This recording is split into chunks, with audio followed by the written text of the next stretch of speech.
Guys यो चियाको मुन्टा इलामको यो चिया बगान पनि देखिरहनु भएको छ। दिस इज कन्या। म यति बेला कन्यामा छु। बाँकी यता एकदम कुहिरो यो हुस्सु यो कुहिरो यो इलामको यो रमणीय वातावरण यो चिया बगान हेर्नुहोस् त गाइस। यताबाट बाटो आउँदैछ। यसको तल तपाईँले यो चियाको उबड खाबड बिल्कुल स्विजरल्यान्डभन्दा कम छैन। स्विजरल्यान्डको जस्तो दृश्य तपाईँले देखिरहनु भएको छ। यो कम छैन। जस्तो गाइस यो सब चिज सम्भव भएको छ because of healthy living Nepal. Healthy लिभिङको प्लेटफर्ममा आबद्ध भइयो। होला नहोला भनेर सोच्दै सोच्दै यो सिस्टममा लागियो। सुरुमा कयौँ खुरापाती मनमा आउँथ्यो, केही न केही तलमाथि गरेर हुन्छ कि यताउता गरेर हुन्छ कि कयौँ लाग्यो। तर जुन दिन पनि इथिकल्ली एक नियमको साथमा यो बिजनेसलाई अप्नाइयो त्यो दिनदेखि फेरि यो सब लाइफ तपाईँले देख्न सक्नुहुन्छ, इन्जोय गर्न सक्नुहुन्छ। क्या हेर्नुहोस् यो वातावरण, ल्याउनु त यो कुहिरो कसरी बगिराखेको छ, यो नेचुरल। यो सब तपाईँले निर्धक्क भएर तपाईँले इन्जोय गर्न सक्नुहुन्छ यदि हेल्दी लिभिङको प्लेटफर्ममा सही तरिकाले आउनु भएको छ भने।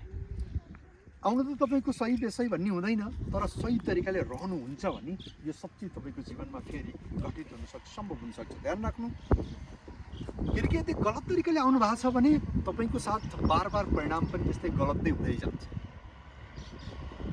यदि यो बिजनेसमा तपाईँ गलत तरिकाले रहनु भएको छ, अरू कसैको टिम चलिरहेको टिमलाई खिच्ने कोसिस गर्नुहुन्छ, बनी बनाए माल सोचेर तपाईँले अरूले मेहनत गरेको व्यक्तिलाई खिच्ने कोसिस गर्नुहुन्छ, त डेफिनेटली कसैको चोर्नु भएको छ तपाईँले। त्यो चोरिसकेपछि त्यसको तनाव त तपाईँलाई रहन्छ नै। जीवनभर तपाईँको मनमा कहीँ न कहीँ यस्तो हुन्छ कि वा कसैले मलाई पुलिसले समाउनु होला कि समाजले मलाई घृणा गर्ने होला कि अरू कुनै पनि टिमले मलाई अपमान गर्ने होला कि यस्तो प्रकारको भय त तपाईँलाई हमेसा बनिरहन्छ। त डेफिनेटली त यदि सही तरिकाले बिजनेसलाई बिल्ड गर्नु भएको छ भने आज देश त तपाईँले दुनियाँ त घुम्न सक्नु नै हुन्छ।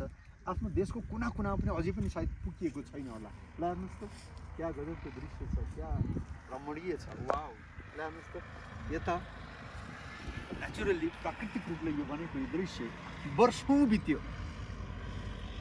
जागिर खाइयो, बिजनेस गरियो, पसल चलाइयो, वर्षौँ बिते। तर यो दृश्यको यो दृश्यलाई इन्जोय गर्नको लागि सायद मौका मिलेन। चाहे जेसुकै होस्, ढुक्क भएर यसरी आउनुलाई कहिल्यै मौका मिल्थेन। त गाइस आज सौभाग्यवश भगवानको कृपाले भनौँ, आफ्नो कर्मले भनौँ र आफ्नो डिसिजनको कारणले भनौँ, आज यस्तो प्लेटफर्ममा छौँ कि यस्तो प्रकारको दृश्य आफ्नै देशभित्र रहेछ र यस्तो प्रकारको दृश्यलाई हामी हर दिन फेरि इन्जोय गरेका हुन्छौँ। हर दिन नयाँ ठाउँ गएर नयाँ सर्चिङ, नयाँ ठाउँलाई हामीले इन्जोय गरेका हुन्छौँ। बस म फेरि पनि भन्छु, जसले पनि मलाई सुनिरहनु भएको छ, हेल्दी लिभिङमा तपाईँले त्यो सोचेको नसोचेको हर चिज प्राप्त गर्न सक्नुहुन्छ। हेल्दी लिभिङसँग तपाईँलाई दिनको लागि सब चिज छ, तपाईँलाई लुटाउनुको लागि हर चिज छ। बस तर ध्यान राख्नु होला, लोभवश मोहवश अथवा कसैको कुरामा आएर कसैको चक्करमा आएर कहिल्यै पनि अनइथिकल्ली प्र्याक्टिस नगर्नु, नचाहिँदो लोभ लालचमा नपर्नु।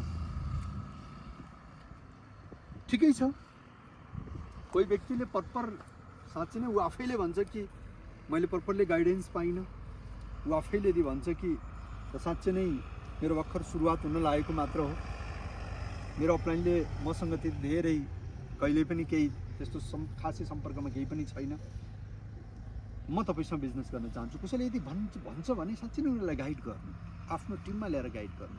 तर कहिल्यै पनि यताउता छिनाझप्टो, किनकि तपाईँले त्यो सुरुवात गर्नुभएको छ, तपाईँको साथ पनि आउनेवाला टाइममा त्यही हुनेवाला छ।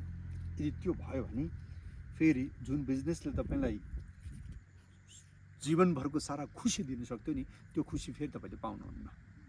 किनकि तपाईँले कुरा त राम्रो हो, चिज त राम्रो हो, तर त्यसलाई गलत तरिकाले सुरुवात गर्नु, आफ्नो लेभलको लालचमा आएर कसैलाई पनि ओभर बाइङ, बल्क बाइङ, धेरै पर्चेज गराइदिने, आफ्नो कुनै पनि लेभलको लालचमा आएर धेरै सामान किनाइदिने, यस्तो गल्ती कहिल्यै नगर्नु। यति गर्नुभयो भने आजीवन त्यसले पनि तपाईँलाई गाली गर्छ, त्यही सामान हेरी ऊ रोइरहन्छ अनि बार बार धिक्कारिरहन्छ। अनि ऊ कहीँ पनि पुग्न सक्दैन, एक न एक दिन उसले बिजनेस छोड्ने नै हो। यस्तो लालचमा कहिल्यै नपर्नु। म्याक्सिमम 15,000 20,000 बास, द्याट्स अल। चाहे बेच्ने भन्ने लालचमा अथवा कुनै पनि लालचमा अथवा लेभलको लालचमा कहिल्यै पनि यस्तो प्रकारको नगर्नु, किनकि डाइरेक्ट सेलिङले तपाईँलाई बेच्न भन्दैन, डाइरेक्ट सेलिङले केवल तपाईँलाई कन्ज्युम गर्नलाई भनेको हुन्छ। कन्ज्युम गर्नु, जति सक्दो आफ्नो परिवारमा प्रोडक्ट्सलाई कन्ज्युम गराउने, प्रयोग गराउनु, उपयोग गराउनु, गराउनु लागेको चिजलाई जति सक्दो सेयर गर्नुहोस्, द्याट्स अल। कहिल्यै पनि अनावश्यक 2 डब्बाले काम चल्छ 3 डब्बा नलिनु, अर्को महिना लिनु, किनकि अर्को महिना पनि गर्नु छ। जीवन तपाईँको 1 महिनाको लागि होइन। किनकि तपाईँले अनावश्यक रूपमा 5 डब्बा घरमा जम्मा गरिदिनु भयो, सायद तपाईँलाई जरुरत छैन त्यत्तिकै बसेको हुन्छ, र जसलाई एकदम जरुरी थियो उसले चाहिँ यो पाएको हुँदैन हो। त्यो कारणले जानी जानीमा एउटा पाप तपाईँबाट भएको हुन्छ, तपाईँ हामीबाट भएको हुन्छ। यदि यसरी अनावश्यक पर्चेज गरेर राख्ने कोसिस गऱ्यो भने लेभल छुट्न दिनु, अर्को महिना आउँछ।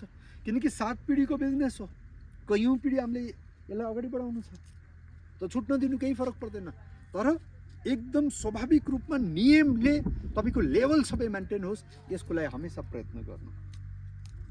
ग्रुपबाट नै आफ्नो लेभल बनाउने कोसिस गर्नु। एक पटक पर्चेज गरेर जीवनभर बिजनेस छोड्नुभन्दा थोथोरै गरेर जीवनभर आउनेवाला 7 पिँढीको लागि बिजनेस गर्नु, म त यही भन्छु।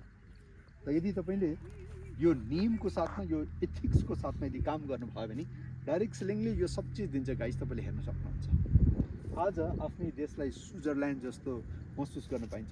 अब यदि मलाई मन लाग्यो भने 2-4 दिन यहीँ बस्न सक्छु, केही फरक पर्दैन। होइन भने ल ठिकै छ, सक्यो, कर्ममा अगाडि बढौँ, अर्को एउटा प्लान छ त्यसमा जाउँ, जान सक्छु। होइन भने केही रुकावट छैन। This is healthy living life, this is direct selling life guys.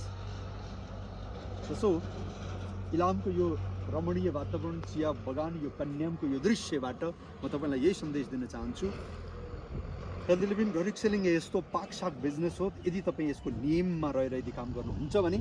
तर ध्यान राख्नु, झुक्केर पनि यदि मनमा लोभ लालच अर्काले तयार गरेको व्यक्तिलाई ल्याएर म फट्टै अगाडि बढ्छु, अथवा कसैलाई म धेरै किनाएर म अगाडि बढ्छु, झ्याप्पै 1,00,000 2 लाखको किनाइदिन्छु अनि त्यसपछि म लेभल छुन्छु, केही हुनेवाला छ, कतै केही हुनेवाला छैन गाइस। त्यसको पश्चातापमा त्यसको पापले बिस्तारै बिस्तारै बिस्तारै बिस्तारै पोल्छ। जुन डाइरेक्ट सेलिङ बिजनेसबाट तपाईँले एउटा स्वर्गको अनुभूति गर्ने भनेर आउनुभएको थियो, त्यो बिजनेसले तपाईँलाई पापको नर्कमा लहर फसाइदिन्छ। सो गाइस, फेरि पनि म भन्न चाहन्छु, इन्जोय योर लाइफ। यो टाइपको हक डाइरेक्ट सेलिङले, हेल्दी लिभिङले दिन सक्छ। बस तर इथिकल्ली एकदम नियमलाई 1 इन्च पनि तलमाथि नगरिकन यदि अपनाएर जानुभयो भने ढिलो होला, धेर होला, तर देर होला अन्धेर छैन भने जस्तो, र तपाईँ एक दिन आफ्नो लक्ष्यमा पुग्न सक्नुहुन्छ। अगाडि बढ्नुहोस्, लगातार अगाडि बढ्नुहोस्। शुभकामना। Thank you very much, thank you, wish you well.